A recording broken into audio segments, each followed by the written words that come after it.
She ran through the twisted trees, heart pounding as the creature's steps grew louder behind her. Her name was Noria. She was the daughter of a carpenter from the village of Kalimba. Her family had little, and father's debts had grown over the years because of furniture that cracked before delivery, carts stolen on the road, broken tools he couldn't afford to replace. He borrowed from loan sharks to keep the family going. Before long, the loan sharks started coming to harass their family. Whenever they came, they turned the house upside down, sometimes beating her father.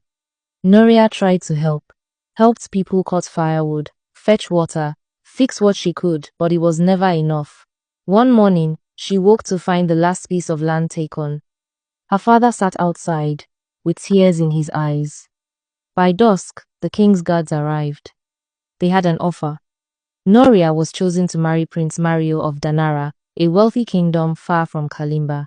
Her father wept from joy. The villagers celebrated. Gifts arrived: cloth, gold, bags of grain. Her family's debts were wiped clean. But Noria was afraid.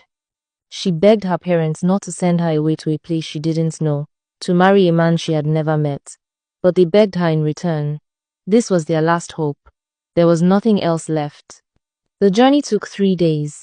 She was fed, clothed in a beautiful royal gown like a princess, and pampered. When they reached Danara, the palace was as beautiful and magnificent as she heard. Its walls were covered in carvings of lions and fires. Drums played. Dancers circled her. The people cheered. She met the prince the evening she arrived. He was tall, dressed in dark robes with silver trim, and had a calm, handsome face. His smile was warm when he welcomed her. He told her not to be afraid, that he would treat her well, that she deserved peace. His voice was soft, his words gentle.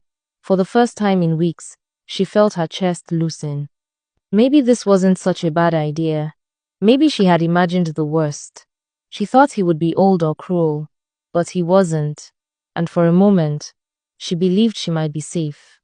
After the wedding feast, just before dusk, she was told there would be a sacred ritual to complete her welcome into the royal family.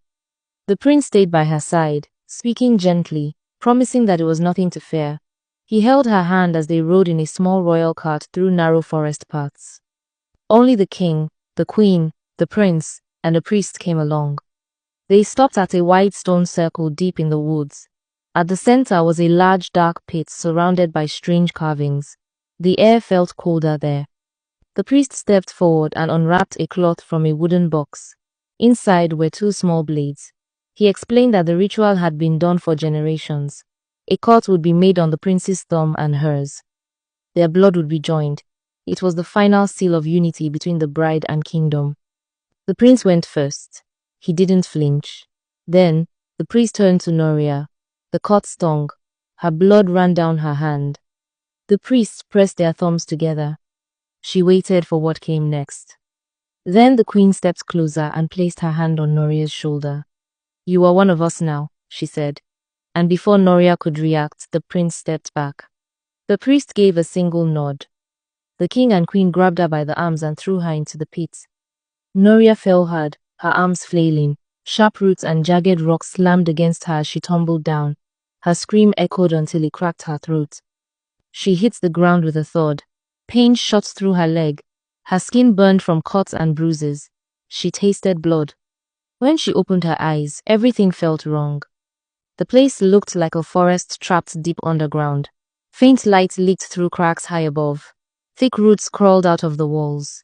Blue mushrooms glowed along the damp floor. Black trees leaned in strange directions. Red flowers wrapped around their trunks. Mist clung to the ground like smoke. The air was heavy and smelled like rust. Noria stood, limping. Her dress was torn. Her body shook.